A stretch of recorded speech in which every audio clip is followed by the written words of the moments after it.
I'm good enough, I'm smart enough, and doggone it, people like me. If you don't know that reference, look up Stuart Smalley on YouTube. And it's an old Saturday Night Live skit. Anyway, day 5. And again, not much sleep last night. Dragged my ass out of bed and did it. And today I just want to talk about being kind to yourself. And I used to think that Stuart Smalley skit was hysterical, which it is. And affirmations were stupid. And like yesterday said, sometimes I'm wrong. Well, I was wrong. You see, we have to be good to ourselves, and like Risha and Drew, think kind thoughts of yourself. I take it a step further. You actually have to say kind things to yourself. And to me, that's more important. We have a saying in recovery: you can't think your way into a new way of living. You have to live a new life into a new way of thinking. And that means taking action and actually doing something. And one of the things I've also learned is that if it's not written down, it's not a goal. It's just a dream. And so about 9 years ago, I had a sponsor who sat me down and had me write goals out. And I was unemployed at the time. I was about to get kicked out of my place where I was living. My mom wouldn't be happy because I probably moved back in with her.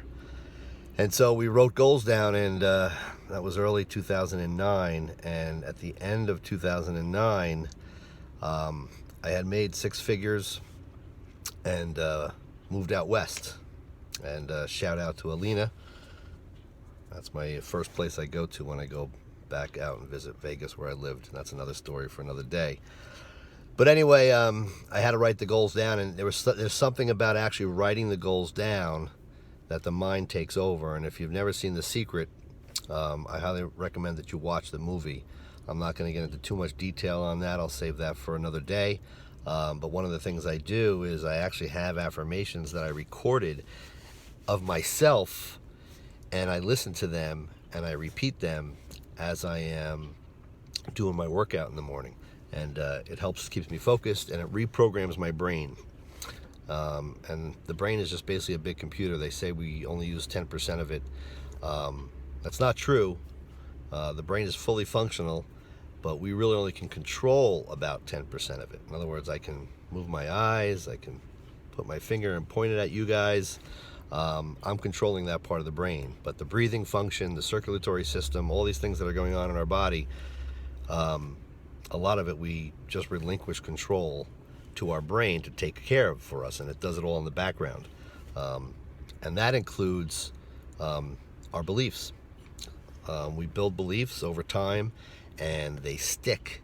And we don't think about them in the forefront of our mind anymore, but our brain still uses those old processes, the old ways of thinking, and how we react to things. So when we talk a lot about reacting, and how we react is usually a lot of it based is on subconscious beliefs that we've built over time.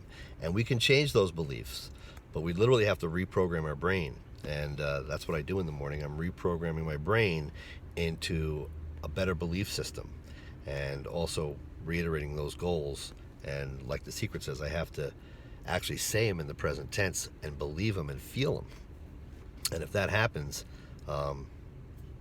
good things will happen. And I can tell you from experience that sitting down, writing those goals down was the first thing that I had to do, and changed my life. And it's a shout out to Joe B out in Arizona. And that's it, guys. That's my rant for the day. Have a great day, and God bless you.